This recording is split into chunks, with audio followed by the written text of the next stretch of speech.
कराडमध्ये दुर्गादेवी विसर्जन मिरवणुकीत पोलीस आणि कार्यकर्त्यांमध्ये वादानंतर आमदार अतुल भोसलेंनी विसर्जन मिरवणुकीला दिली भेट। पोलीस आणि कार्यकर्त्यांमध्ये समन्वय साधून मिरवणूक सुरळीत सुरू केली।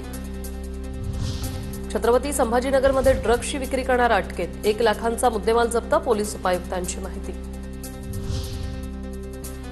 अमरावतीतून ताब्यात घेतलेल्या 13 जणांचा कोणत्याही गँगशी संबंध नाही। घातक शस्त्र बाळगल्याप्रकरणी 13 जणांना अटक। ताब्यात घेतलेल्या इस्मात केवळ नावात साधर्म्य असल्याचं समोर।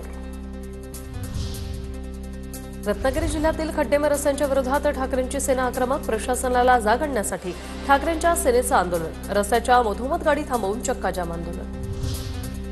मुख्यमंत्री बळीराजा मोफत वीज योजनेचा शेतकऱ्यांनी लाभ घ्यावा। दरम्यान महावितरणच्या अधिकाऱ्यांना योग्य माहिती देऊन सहकार्य करावं। मंत्री प्रकाश आंबेडकर यांचं आवाहन। कोल्हापूर जिल्ह्यातील 10,000 शेतकरी योजनेसाठी पात्र।